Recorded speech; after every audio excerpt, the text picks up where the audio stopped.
Indutores. A primeira coisa, né? O que é um bendito de um indutor? Né? O indutor é uma bobina que armazena energia na forma de um campo magnético. Então imagina que você pega um condutor, pega um fio, você enrola ele várias e várias e várias e várias e várias e várias vezes. Tá? Esse fio enrolado nada mais é do que uma bobina, ele acaba sendo um indutor. Tá? E quando você aplica energia nele, né, ele vai acabar armazenando isso em forma de campo magnético. A lógica é diferente do capacitor. Tá? O capacitor ele armazena lá carga elétrica, aqui ele vai armazenar campo magnético. Então a lógica é um pouquinho diferente. Talvez você já tenha visto ou feito alguma experiência na escola, onde você pega um prego, enrola um fio ao redor de um prego grande, né? E aí você coloca uma bateria ali, ele se transforma num ímã, né? Então você consegue ter essa característica de um indutor, tá? De um indutor de uma bobina. Mas basicamente indutor e bobina acabam sendo a mesma coisa, tá? Aqui tem um desenho, não se preocupe inicialmente com essas linhas tracejadas, tá? Não precisa se preocupar com isso nesse primeiro momento. Eu só quero mostrar para vocês o seguinte: como eu disse, o indutor ele é um condutor e ele está enrolado várias e várias e várias vezes, tá? E aí ele precisa ter um núcleo, que é esse núcleo que está aqui. Esse núcleo pode ser o ar, tá? Ou pode ser simplesmente ou pode ser um material como um núcleo de ferrite, um núcleo de ferro, tá? Madeira, tá? E aí eu não vou entrar aqui em detalhes sobre a questão do quão bom ou quão ruim tem que ser esse núcleo, tá? Pode ser esse núcleo. Mas basicamente você tem aqui um núcleo e você tem um condutor, tá? Basicamente é isso. É um fio enrolado no núcleo. Ou você pega e enrola no núcleo e depois tira para você ter um núcleo vazado aqui, né? Que a gente fala que é um núcleo de ar, tá bom? Então essa característica aqui é básica de um indutor, tá? Ou de uma bobina. Quando você vai se deparar com esse símbolo, você tem algumas formas de ver isso no esquema elétrico. Tá? Você tem aqui esse padrão americano, que normalmente esses dois aqui são mais utilizados. No entanto, você acaba encontrando e se deparando na internet aí com esse modelo aqui também. Tá? É uma forma também de você encontrar. Às vezes você vê esse aqui e acha que é um resistor, mas o fato dele ter esse preenchimento interno, isso implica que ele é um indutor. Tá? Sem o preenchimento, é um resistor. Com o preenchimento, ele é um indutor, tá bom? E aqui a gente está tratando de uma bobina de maneira genérica. Por que eu estou falando isso? Tá? Aqui a gente tem com a bobina, mas com o núcleo. Lembra que eu falei aqui do núcleo? Tá? Esse carinha aqui. Então a gente consegue também na simbologia identificar qual que é o tipo de núcleo. Então basicamente, núcleo de ar, você tem esse símbolo no padrão americano e esse símbolo aqui no padrão europeu. O núcleo metálico, você tem essas duas barrinhas, tá? E aqui é a mesma coisa, né? Só muda o símbolo da bobina. E aqui. E o núcleo de ferrite, que é um outro material, uma outra maneira, você tem esses tracinhos pontilhados. Tá? Então são maneiras aí que você encontra na internet, em literatura técnica, né? O mais comum é o padrão americano, mas nada impede aí de você pesquisando alguma coisa na internet e até mesmo algum material do Senai, você encontrar esse tipo de simbologia também. Tá? O indutor ele possui um negócio chamado indutância. Tá? Indutância nada mais é que a capacidade do indutor de armazenar energia em forma de um campo magnético. Então, lá no capacitor nós tínhamos a capacitância. Aqui no indutor nós temos a indutância. Tá? E esse valor de indutância é representado pela letra R. Tá? E a unidade de medida é o Henry. Então, como que vai funcionar isso? Você tem um indutor, então qual que é a indutância desse indutor? L é igual a 35 mH, 35 microhenry. Tá? Então é assim que você vai se referir à indutância, tá bom? E mais uma vez, qualquer dúvida aí, abre o microfone ou manda aqui no chat que eu dou uma olhada, tá? Ou levanta a mão, na verdade, que aí eu consigo ver qual é a dúvida. Então, você tem aqui essas primeiras informações, tá? Então, indutância é a capacidade de armazenar campo magnético, é representado pela letra L, e a unidade de medida é o Henry, tá? Com a letrinha H ali, maiúsculo. Tá? O valor da indutância depende de alguns fatores. Quais são esses fatores? Comprimento e diâmetro do enrolamento, o núcleo e o número de espiras. E aqui calma, não se assustem, pelo menos não se assustem ainda, tá? Se você pegar esses fatores que eu acabei de citar aqui, tá? Esses itens que eu acabei de citar aqui, a indutância, a letra L, ela tem essa formulinha, tá? Eu vou deixar esse aqui que é o primeiro por último, tá? Só para vocês entenderem como é que vai funcionar. Número de espiras, ou seja, quantas voltas eu dou com o condutor nesse núcleo, tá? A área de seção transversal do núcleo. Qual que é a área desse núcleo, tá? Ó, do núcleo, não é do condutor, tá? No caso aqui. E qual que é o comprimento da bobina, né? Qual que é a distância, o comprimento que você tem desse fio que você está enrolando? Né? Então, nesses 3 itens aqui, tá? Você tem essa característica.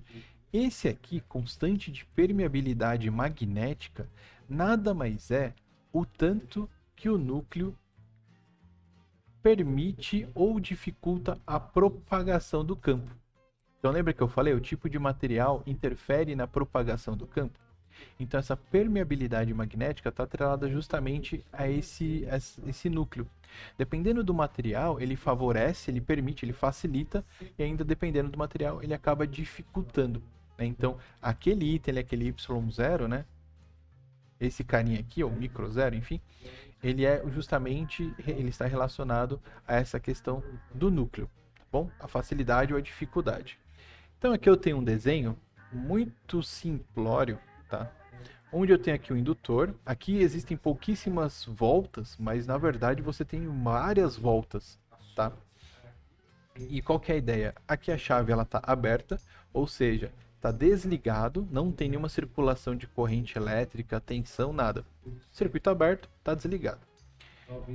Para a gente entender agora essa imagem, tá? Isso aqui, a gente precisa voltar agora para a lousa. Quando você tem passando corrente elétrica, ou seja, elétron circulando nesse condutor, tá passando lá, tá funcionando tudo, a televisão, o carregador, o que quer que seja. Tá? Quando tem corrente elétrica circulando neste condutor elétrico, existe um fenômeno onde esse condutor elétrico ele vai dissipar, tá, um campo magnético. Então imagina que ele vai começar a dissipar aqui ao redor desse condutor, ó, um campo magnético, tá? Ele vai se dissipando aí no ar, tá? Então isso é uma característica que a gente consegue obter ao ter circulação de corrente elétrica, tá? Então essa corrente elétrica vai ficar variando, então você tem um campo magnético que ele se dissipa ao redor desse condutor elétrico, tá bom? Esse é o primeiro ponto, tá bom? Passou corrente em um condutor, ele vai dissipar aí um campo magnético. Beleza. O que acontece? Agora, vamos pensar o seguinte. Você tem esse condutor elétrico passando bonitinho. E aí você pega e aproxima desse condutor um outro. Vou fazer até de uma outra cor. Um outro condutor elétrico. Vou dar um verde aqui. Opa. Então colocou perto dele ali um outro fio.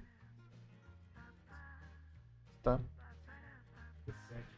Que está desligado, não tem nada ligado nele. Talvez seja um pedaço de fio que escapou, tá ali perto. O que acontece? Esse segundo condutor aqui, tá, o cobre, ele está recebendo, ele está sendo impactado por esse campo eletromagnético, tá?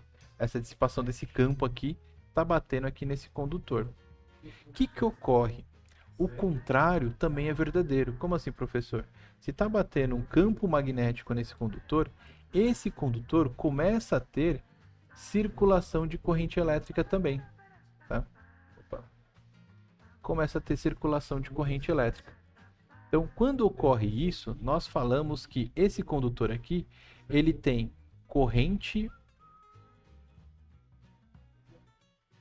e tensão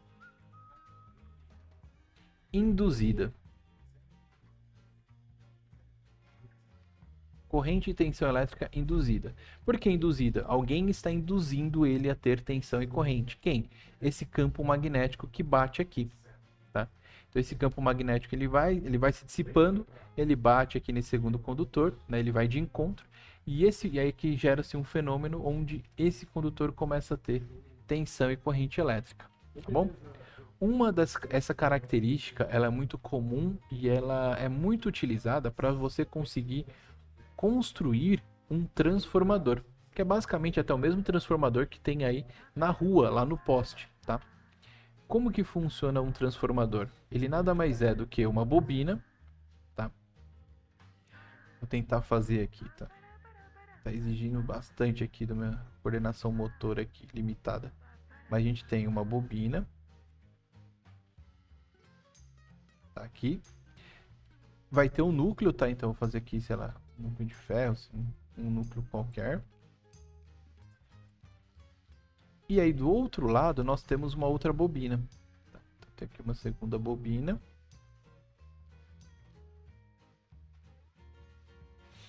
E aqui nessa primeira bobina, nós vamos aplicar uma tensão elétrica. Sei lá, vamos aplicar 220 volts. Tá. Tô, com certeza. Tem que estar gravando a aula. Tá, então a gente está aplicando aqui 220 volts, tá bom? O que acontece? Vai ter aqui uma circulação de corrente, tá? E aí a bobina, ela favorece essa questão do campo, que eu vou comentar melhor daqui a pouco. E esse campo, ele vai começar a se propagar. Tem aqui o núcleo que vai favorecer essa dissipação do campo, tá? E esse campo vai bater nessa bobina. Essa segunda bobina não tem nenhuma ligação elétrica com a primeira bobina. Vou repetir. Essa segunda bobina não tem nenhuma ligação elétrica com a primeira. Por conta disso, vai começar a ter aqui, quando o campo o magnético bater aqui, vai começar a ter o quê? Do outro lado, nós vamos ter uma tensão também, tá? Uma tensão elétrica também. Normalmente, esse tipo de transformador, você tem às vezes em alguma fonte de alimentação, você tem algum circuito eletrônico, às vezes um circuito da televisão, onde entra 220 volts, 110 volts, né? Você põe na tomada esse lado. Do outro lado aqui, você vai ter aproximadamente 12 volts, 15 volts, 6 volts, tá? 24 volts, tá? 36 volts. Então você acaba tendo uma tensão menor. Mas o contrário também é possível. Você pode colocar 100 volts e ter 220. Vai depender do equipamento.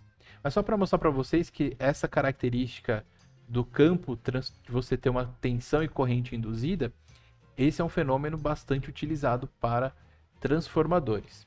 Por que eu frisei esse comportamento, tá? Essa característica que corrente gera um campo e o campo gera corrente, gera tensão induzida, tá? Porque, voltando agora para a apresentação, nesse desenho aqui, olha o que vai acontecer. Só que isso vai acontecer muito rápido. Deixa eu colocar aqui, pegar o mouse. Você fechou a chave, vai ter circulação de corrente. Consequentemente, pelo que a gente já viu, vai ter dissipação do campo. Mas olha o que acontece. A corrente está passando, tá? Isso é muito, muito rápido, mas a gente está fazendo isso muito, muito, muito devagar. Então, eu já atendo vocês dois que levantaram a mão, tá? Só um segundo, rapidinho. Então, o campo ele vai se dissipar e vai bater no condutor do lado. Esse condutor do lado ainda não tem corrente elétrica, está começando a passar. Então tem, vamos dizer assim, uma somatória da corrente que já iria passar, que está passando aqui pelo condutor, mais a corrente induzida, tá? E aí, olha só que efeito bola de neve, né? Então, olha só, agora está tendo aqui uma corrente elétrica, que pode ser um pouquinho superior ao que está aqui no começo, e essa corrente vai gerar um campo. Esse campo vai bater no fio, que vai gerar o quê? Mais uma corrente elétrica. Essa corrente elétrica vai gerar um campo, vai bater aqui no fio, vai gerar corrente elétrica. Então vai ficar nesse ciclo. Corrente gera campo, campo gera corrente. Corrente gera campo, campo gera corrente. Até o momento, não sei se é a próxima animação aqui, isso. Que aí ele vai ficar totalmente energizado, tá? E aí o campo magnético aqui ele fica estável, tá? Então nesse momento você está tendo aqui corrente que gera o campo bate no condutor, gera uma corrente induzida, tensão e corrente induzida. Isso gera uma corrente, então essa corrente gera um novo campo, o campo gera uma nova corrente. Então isso vai acontecendo em efeito cascata, bola de neve, até todo o condutor ficar totalmente energizado. Bom, aqui a gente tem a questão de ligar o indutor, aplicar uma tensão no indutor, tá? E aí ele pega e estabiliza. Mas existe o contrário. Aqui ele está tudo estabilizado, tudo bonitinho. E quando eu vou abrir essa chave para desligar? que acontece? Quando você abre essa chave, você desliga, né? Vai começar a ter um enfraquecimento, a corrente elétrica vai começar a diminuir, tá? Quando acontece isso, o que a gente vai entender? Nós vamos ter agora um fenômeno aqui chamado força contra-eletromotriz. Aí você fala, eita, mas o que é isso, né? Basicamente, não foge muito do que a gente estudou até agora. Tensão gerada por autoindução, polaridade oposta à tensão aplicada. Essa tensão é denominada de força contra-eletromotriz. Então, vamos voltar para a lousa lá. Vamos voltar para esse carinha aqui. Vamos para esse cara aqui agora. Você aplicou tensão aqui. Opa. Você aplicou... Ah, beleza. Daqui a pouco eu já abro a placa aqui e comento sobre ela, tá? Então você aplicou tensão aqui, vai ter aquela questão do campo, tá? Então o campo vai se dissipar, vai bater aqui do outro lado e tá tudo certo. Aquilo que a gente já destrinchou. Agora imagina que você vem aqui e corta essa alimentação. Você desliga lá o disjuntor, a chave, pressiona o botão lá para desligar, enfim. O que vai acontecer? A corrente elétrica vai começar a reduzir, tá? Vai começar a diminuir. E essa redução de corrente, ela acaba fazendo o quê? Tem uma variação, tem uma redução, e isso faz com que acabe tendo também variação no campo eletromagnético. Então, essa variação no campo eletromagnético faz com que acabe tendo energia novamente. Você fala, putz, professor, como assim, cara? Dá uma olhada no seguinte. Dá um zoom bem aqui. Nessa minha bobina mais porcamente desenhada. Imagina que está começando a perder corrente elétrica. Você cortou, estava tendo circulação aqui em todo o trecho, tá? Só que agora está começando a reduzir. Imagina que nesse ponto que eu estou indicando aqui, ó, você tem ainda corrente, tá circulando, mas aqui já não tem mais. O campo que estava dissipando aqui, ele começa a bater aqui, ó. Ou seja, aqui que antes não tinha nada, agora começa a ter um pouquinho de tensão e corrente induzida. Está ocorrendo uma autoindução. E a corrente está reduzindo. Mas ao mesmo tempo que ela está reduzindo, esse campo que existe ainda, que está morrendo, mas existe, está batendo aqui no restante da bobina, tá? E está gerando tensão e corrente. E essa tensão e corrente gera um campo e gera também mais tensão e corrente.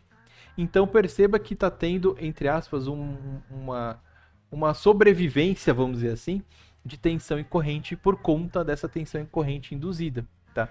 Então quando fica tudo alimentado, fica estabilizado. Mas quando você corta a alimentação, vai começando a ter alguns pequenos trechos que vão ficando sem energia, mas voltam a ter uma energia menor por conta desse campo eletromagnético que está vindo aqui na bobina, tá? E está tendo uma tensão e corrente induzida nesse trecho. Então começa a ter uma tentativa de se manter energizada, tá? Que é ocasionada quando você desliga. Por isso que aqui tem esse gráfico. Então olha só. Antes de abrir o circuito, está tudo certinho, estabilizado. Quando você desliga, acaba tendo, teoricamente, né, por um curto momento aqui, uma elevação de tensão, tá? De corrente, na verdade, né? O gráfico aqui é de corrente. Por quê? Você está tendo tensão e corrente induzida, né? Está tendo o campo está gerando tensão e corrente induzida, então fica naquele ciclo. Só que ele tende a ir se enfraquecendo, né? E aí ele vai caindo até desligar totalmente. Ó, ao abrir o circuito, existe variação de corrente, que vai existir variação de campo. E aí vai ter essa força contra-eletromotriz. Tá? Em outras palavras, quando você tem isso, essa força contra-eletromotriz, deixa eu vir para cá, aqui é positivo e aqui é negativo. Tá? E a chave está fechada, vai ter toda aquela característica que a gente acabou de estudar, que vai acabar tendo tensão induzida e tudo mais certinho. Beleza, e aí nesse momento, enquanto a chave está fechada, você tem positivo e negativo, tá? Porém, quando você tem aqui e abre o circuito e ocorre aquela característica que eu falei, tá? Que acaba sendo a força contra-eletromotriz, ela acaba invertendo a polaridade. Se você conseguir medir com o multímetro aqui, apesar que eu não aconselho, você vai ter a chave está aberta, é como se aqui fosse o negativo e aqui fosse o positivo. Por isso que é chamada de força contra-eletromotriz. Esse contra, basicamente, está indicando que você está invertendo a bobina por si só, por conta dessa característica, ela está com os seus polos invertidos. Então, a força contra-eletromotriz, ela é justamente isso, tá? Ela vai acabar invertendo, como está aqui na definição, ó, polaridade oposta à tensão aplicada, tá? Quando ocorre essa força contra-eletromotriz. Ela acaba invertendo a polaridade, tá? Só para vocês estarem cientes que a mesma característica que ocorre no indutor quando liga é algo semelhante quando desliga, mas a polaridade ela vai se inverter, tá? Mas tudo isso é muito rápido, tá, pessoal? É muito rápido. Aí nós temos agora a questão de associação. A associação de indutores é praticamente semelhante à de resistores, tanto é que está até escrito aqui, né? Então, quando eu tenho indutores em série, tá, eu vou simplesmente somar as indutâncias. Tá?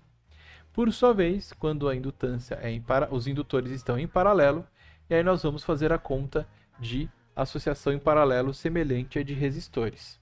Tá? Então, você tem essas duas características, essas duas possibilidades, indutores em série, indutores em paralelo. Tá? Então, é igual, ou melhor, muito semelhante ao de resistores. Tá bom?